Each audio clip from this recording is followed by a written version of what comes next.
Imagine being told you don't belong on the very land your family has worked for generations, threatened with eviction, fined, and harassed by an HOA that thought it held all the power. Now picture this. The rancher they targeted not only refused to back down, but revealed a truth that shattered the HOA's entire scheme. He actually owned the land outright, and what happened next destroyed the HOA from within. Before we get into this jaw-dropping story of arrogance, betrayal, and ultimate justice, make sure to hit that subscribe button and turn on notifications so you never miss a single one of our real-life HOA and property drama stories. Now let's begin. Chapter 1 introduces Ethan Caldwell, a 55-year-old rancher whose family had lived on a wide stretch of land just outside a rapidly growing suburban town for generations.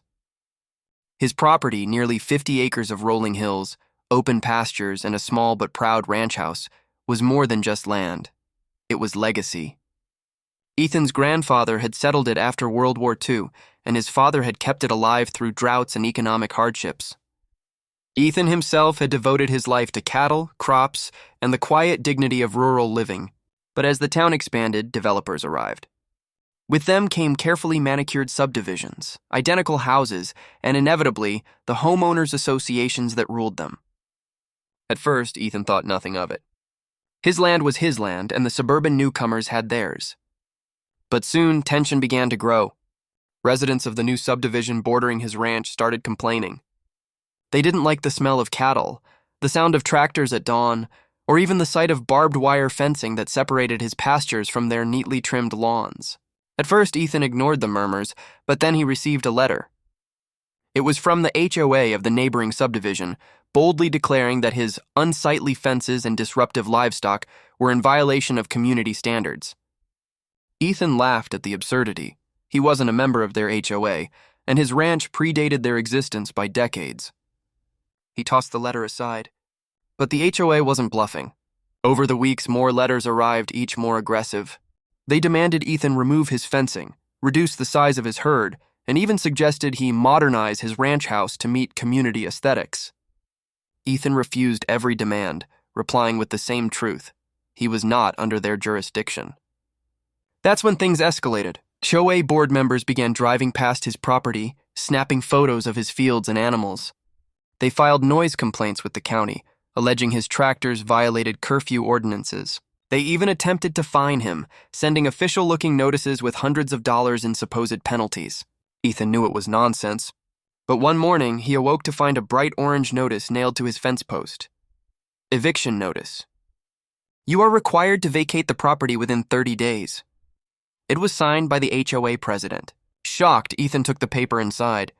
They couldn't be serious, could they? As the days passed, harassment only grew worse. Neighbors who had once waved stopped speaking. Rumors spread that Ethan was a squatter, an old farmer living illegally on land he didn't own.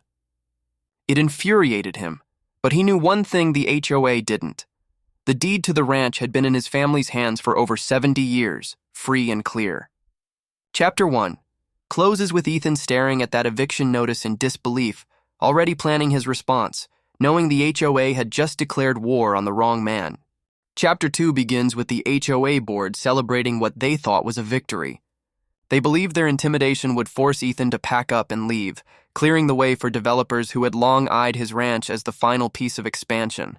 Behind closed doors, the HOA president, a sharp-suited woman named Linda, had been colluding with a real estate developer who promised the board members kickbacks once Ethan was gone. The eviction notice wasn't just bullying, it was a calculated move to force a land grab. Meanwhile, Ethan visited the county clerk's office with his thick folder of documents, the original deed from the 1940s, tax records from every year since, and maps that clearly showed the subdivision was carved around his property, not over it. The clerk, sympathetic but cautious, told Ethan to be ready for a fight. The HOA might not have legal grounds, but they had influence, money, and connections in local politics. That week, Ethan began receiving summonses. The HOA had filed suit, claiming his property was improperly zoned and therefore fell under their governance. Court papers accused him of violating HOA rules he never signed, including restrictions on fencing, livestock, and even the color of his barn. The absurdity was staggering, but Ethan didn't flinch. He hired an attorney who specialized in land disputes, a no-nonsense man named Carter who had seen HOAs pull similar tricks before. Together they built their case. As the hearing date approached, HOA members paraded their arrogance.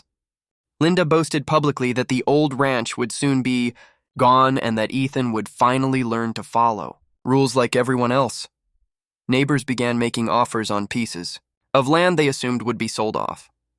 Developers even showed blueprints at city meetings that included Ethan's property, as if the ranch was already theirs.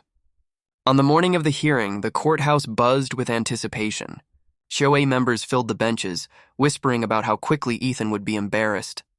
But when proceedings began, Ethan and his lawyer calmly presented decades of irrefutable ownership. They showed tax receipts, aerial maps, and legal exemptions that proved beyond doubt that the ranch was sovereign land, completely outside HOA control. As the evidence piled up, the judge's expression shifted. By the time Carter laid down the original deed, embossed and signed, the courtroom fell silent. Linda's smirk faded, replaced by panic.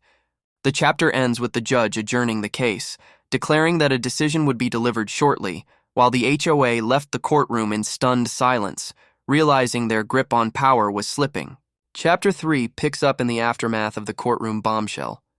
The town buzzed with gossip. How could the HOA have been so reckless?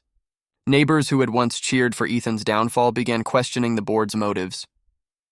Investigations revealed the shady dealings between Linda and the developers, exposing corruption that spread beyond the HOA into city planning committees. Ethan, meanwhile, returned to his ranch with quiet dignity, focusing on his work while the chaos swirled. But the HOA wasn't finished. In desperation, they tried new tactics, filing nuisance complaints, sending inspectors to harass Ethan, and spreading fresh rumors. Yet every attempt crumbled under scrutiny, especially as local media caught wind of the story.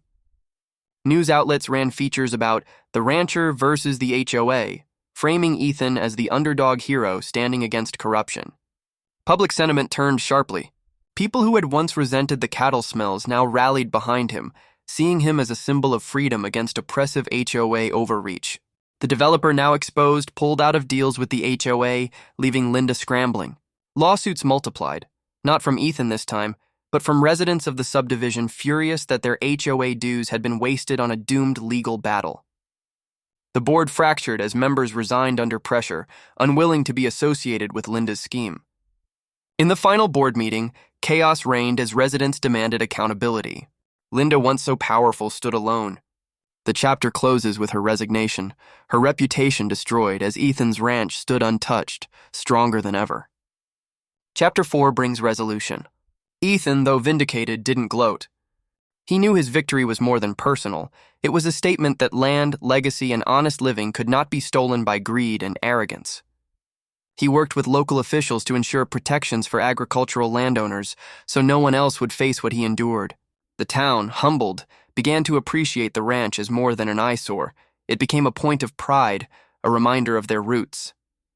Ethan's story inspired others to challenge unjust HOAs across the region, sparking a movement.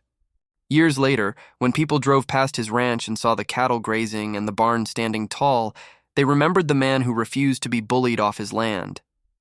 The HOA that once threatened him was dissolved entirely, its name now a cautionary tale of arrogance destroyed by truth. And Ethan, sitting on his porch at sunset, watched the horizon with quiet satisfaction, knowing his family's legacy was secure and that the land would remain free for generations to come. So what do you think of this story? Isn't it incredible how one rancher stood his ground and destroyed an entire HOA with nothing but truth, perseverance, and the power of ownership? If you enjoyed this tale of arrogance crushed and justice served, make sure to hit that like button, subscribe for more powerful HOA and property drama stories, and share this video with someone who loves to see the underdog win big.